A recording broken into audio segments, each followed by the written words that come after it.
Bueno, buen día. Venimos a exponer la actividad número uno. El grupo está conformado por Carlos David Hurtado Moreno y María Camila Castro Borja. Como punto número uno, tenemos las ramas del derecho, como es el derecho constitucional, el derecho penal, el derecho administrativo, el derecho laboral, el derecho civil y el derecho tributario. En este caso, el derecho tributario es aquello que expone los principios y las normas relativas a la imposición y a la recaudación de tributos y analiza los consiguientes relaciones entre Estado y los particulares en materia tributaria. El objetivo de este derecho tributario es que de este sistema se pueda reinvertir el tributo y el dinero de quienes pagan los impuestos, pues para beneficiar a todos los ciudadanos y a un bien común. Línea de tiempo de los tributos en Colombia. Bueno, se inicia en 1821 cuando el Congreso de Cúcuta, a través de la Ley 30, crea impuestos de renta con una tarifa del 10%. Para 1918 se crea la Ley 56 del 18, se implementan definitivamente el impuesto de renta para Colombia, según la capacidad del contribuyente, asimismo la tarifa que era del 3, 2 y 1. Para 1927 se crea la Ley 64, donde se eliminan las diferentes tarifas y se establece una progresiva del 8%.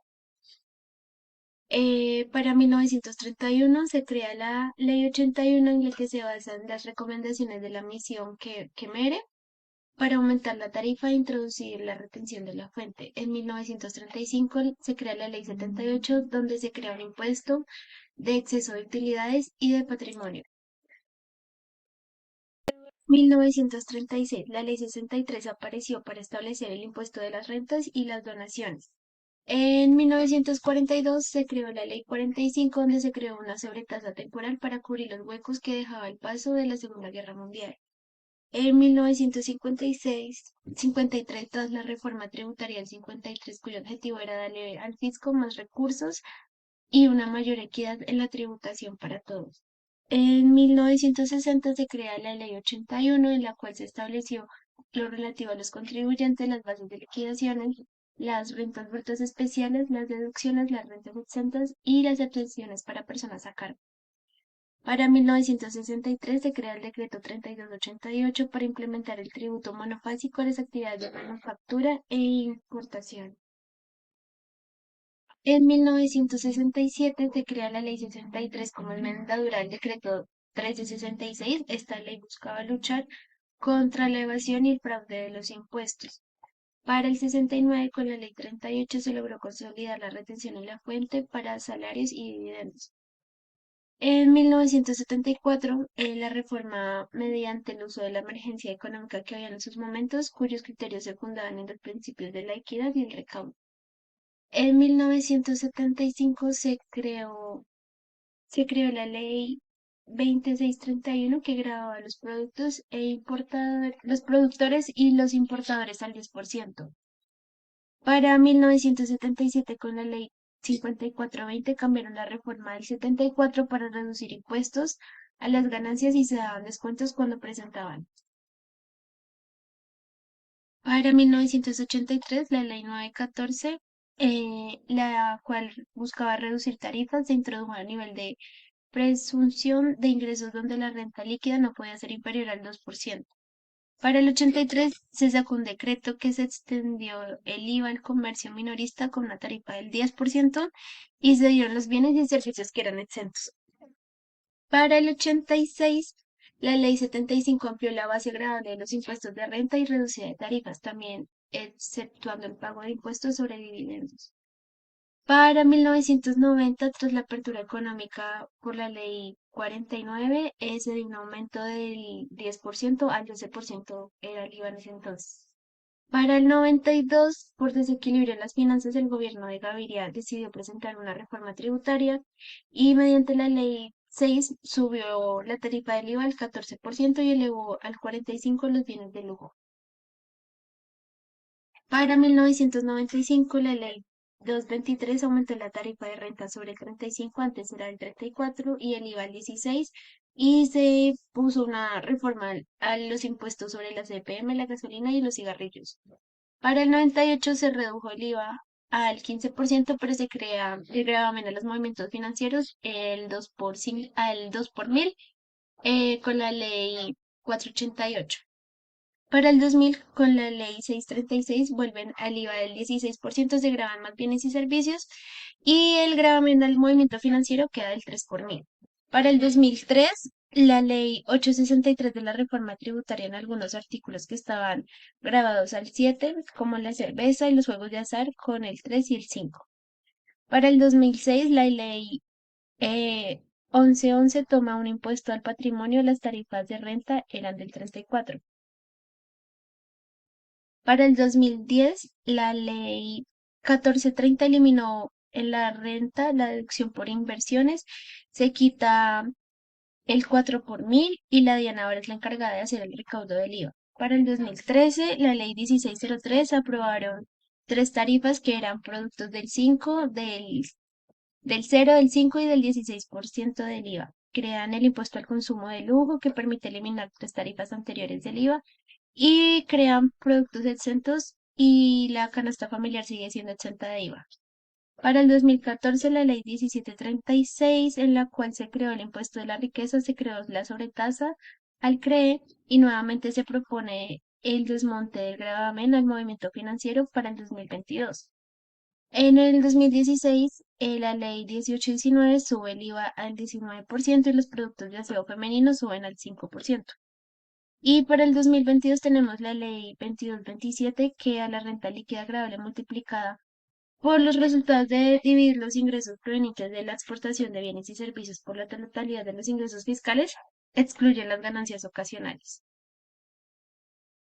Y bueno, siguiendo con nuestro punto 3, tenemos nuestra pirámide jerárquica, el cual nos habla de quien dictamina las normas.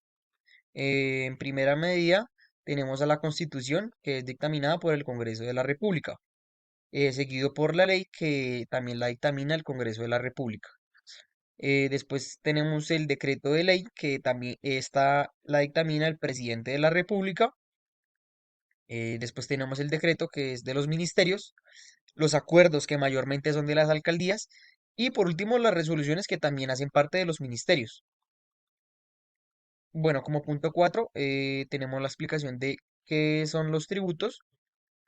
Principalmente son los aportes que todos los contribuyentes, perdón, deben transferir al Estado y que son recaudados directamente por la DIAN. ¿Esos para qué sirven? Estos recaudos sirven para solventar los gastos del Estado, el cual es el encargado de administrar los recursos para un bienestar social, pues ya sea como infraestructura, la educación, la seguridad, salud, transporte, entre otras cosas. Los principios legales de estos tributos es el sistema tributario colombiano, que establece como principios la legabilidad, la equidad, la eficiencia, la progresividad y retrocabilidad. Como otro punto 4, tenemos la clasificación de los tributos y la característica. Una clasificación son los impuestos que se cobran sin distinción a todo ciudadano y su pago no es opcional. Y digamos lo que estos impuestos pueden reforzarse su cumplimiento a través de una jurisdicción. También tenemos las tasas, que son aquellos ingresos establecidos en la ley a través de los ciudadanos que contribuyen a la recuperación parcial o total de los que incurre el Estado, pues para asegurar la prestación de una actividad a la cual se va a llevar.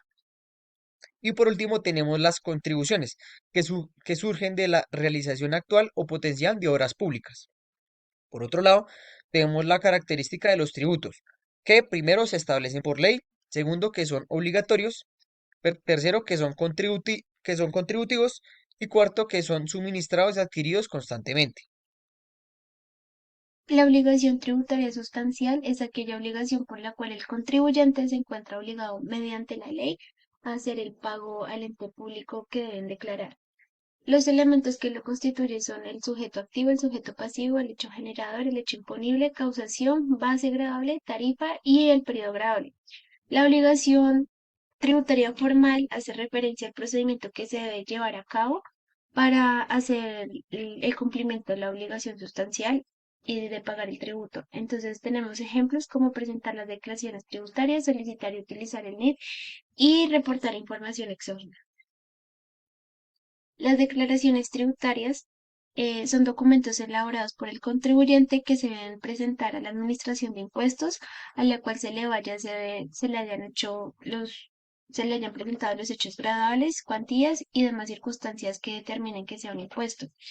Entonces tenemos un ejemplo que es el impuesto de renta y complementario, se declara anualmente y lo deben presentar las personas contribuyentes que superan los topes que se hayan dicho para ese año gradable.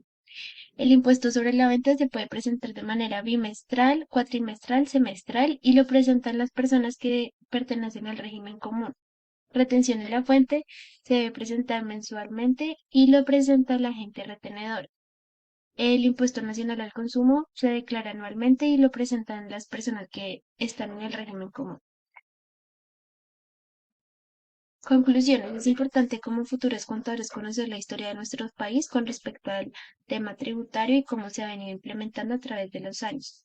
Se debe conocer la periodicidad con la que se deben presentar los impuestos para asimismo no tener fallas en su presentación y declaración. En Colombia se tienen diferentes impuestos que pueden ser de orden nacional, municipal o departamental. A través de los años, el porcentaje y las bases van en aumento para la presentación de los impuestos. La tributación en los países es importante ya que es la forma en cómo los países pueden recaudar ingresos para invertir en el gasto público. El tributo tiene como objetivo generar ingresos para el Estado, los cuales son necesarios para poder suministrar los bienes y servicios básicos del país, así como mejorar la infraestructura básica nacional. El tributo es recaudador por la Dirección de Impuestos y Aduanas Nacionales. El tributo es obligatorio y se impone de manera unilateral por parte del Estado. Su objetivo principal es reinvertir el dinero recaudado para el bienestar social.